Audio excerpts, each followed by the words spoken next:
Well, we're going to come on to the hot subject of fracking. This is Bernard Ingham, who has come out and said that anti-fracking demonstrators are blinkered totalitarians. I do find it a bit ironic that somebody with eyebrows like that can accuse anybody else of being blinkered. But in the meantime, he's suggesting that anybody that protests against fracking is therefore some kind of rabid tree hugger and just wants to dictate to everybody else how they should live their lives. And of course, this is nonsense. Fracking is a single issue, and just because that an individual is anti that single issue does not mean that they are trying to force windmills on everybody. I'm not trying to force windmills on anybody, as anybody that has read any of my stuff in the last couple of years will be aware. So this is really a pretty pathetic attempt to demonize anybody that's anti-fracking. And it's been quite interesting to see how the press in particular have hardened up. Initially there was some quite reasonable reporting on fracking, pros and cons. And now if you're against fracking, you're suddenly, what does he describe us as? It's pretty unpleasant actually, blinkered totalitarian, or something along those lines.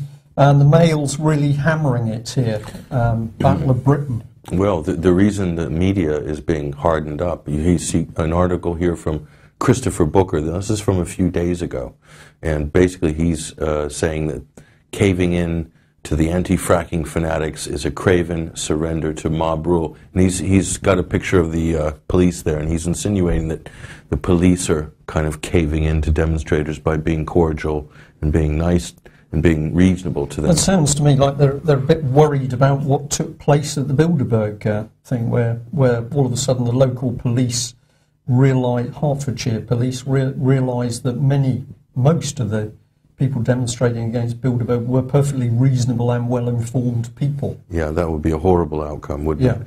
Now, Christopher Booker is an interesting character, and you wonder why the media, if you go back real quickly to that slide, why is certain parts of the media hardening up to the anti-fracking movement? Well, the simple fact of the matter is, Brian, that some of these journalists are being paid by the fracking industry, indirectly in some cases. So in the middle we have Christopher Booker.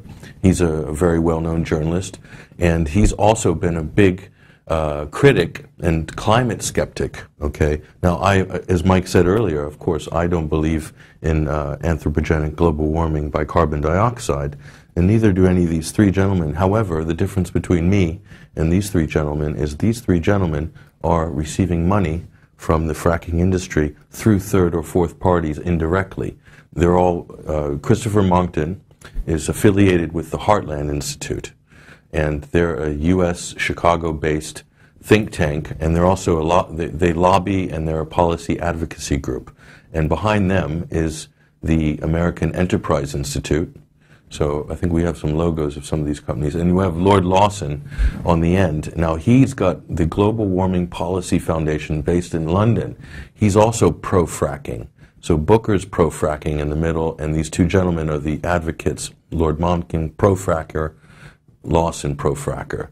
So they all are essentially, not directly, of course, but indirectly, they're making their careers out of speaking now on behalf of the fracking industry. So I think they took the fracking industry and also the petroleum industry, looked at people who were potentially good critics of global warming, and I'll put myself in that category as well. And they've paid for them, flew them all over the world to all these expensive conferences, which I attended one in New York City, which I was writing at in 2009, and I was there with Christopher Booker. Right. Okay, this was the Heartland Institute Climate Change Conference, 2009 in New York City.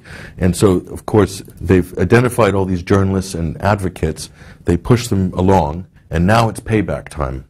Now the fracking industry is about to put its drills down in this country.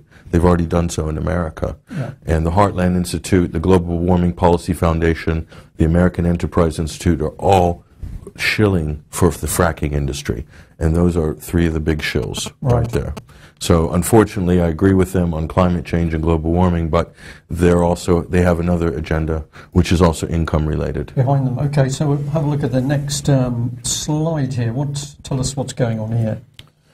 Well, we just have a couple of stills from the Balcombe demonstration this week, and if we see the next one, this one actually, Patrick and I looked at this yesterday and thought that a couple of these guys don't look like they've come from Britain, and we do wonder whether there are people, whether these are actually genuine police, or whether there's some kind of private security dressed up to look like police. We don't know, but certainly one or two of them don't look like they're necessarily local police.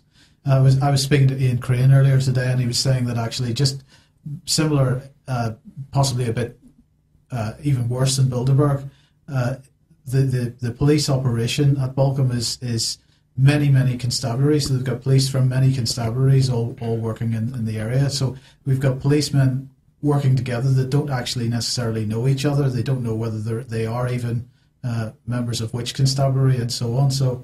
But then we've got a video clip here, which if you hit you've got to ask what is going on here, because what we seem to have is the protesters in the background. They look very peaceful, and we see a group of policemen here just walking into them, effectively attacking them, and becoming rather aggressive. Have you got the audio in this, Mike? No, we can't listen to that. But wow, look at this. So now we've got a policeman here who's been knocked over, and his initial reaction, if you saw there, was to go for the guy who had knocked him over, but he gets pulled back by his colleagues. And then we'll see in a second a gentleman here with a t-shirt on. He's being pushed around. He ends up being pushed to the ground, and actually later on he seems to be targeted for some reason. Don't really know why. So he's being pushed around. The bikes are being handled as if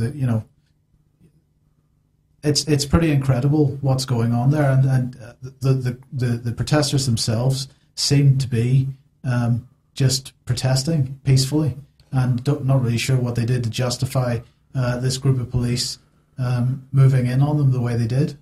And of course, the mainstream press are now saying that the only people involved in the demonstration are sort of tree huggers and misfits and druggies, whatever, when in fact we know that a very large percentage of the protesters are Middle England, to use that expression. So what Ian was saying this morning was that in fact anybody that's drinking alcohol or taking drugs at the protest is being asked to leave. The protesters are absolutely, in general, people that are what you might call Middle England. They are ordinary people who are extremely concerned about this. Yes, there are people that are attempting to take advantage of this situation. For example, Caroline Lucas is deliberately going out to get herself arrested. She's trying to, or provocateuring. Yes, she's absolutely attempting to get publicity for her political cause through this. But most of the people here are not these blinkered totalitarians who want to that have some kind of ecological agenda behind it. They're just people that are concerned. These protesters here are so diverse. You've got people from every sort of part of society, every class level, every education level, and also ethnically as well. And they're all united under one common single issue, which is fracking. And they're not talking about climate change. They're not talking about global warming, although their opinions differ. This is the extraordinary thing about the anti-fracking movement we're seeing, especially with this group in Sussex. Their opinions differ on climate change, on man-made global warming, but they're completely together on the anti-fracking issue. And I've never seen this before. This is incredible. And it's something I really, really encourage. And I think they're doing great work, and they're effective because they're united under one single issue. Well,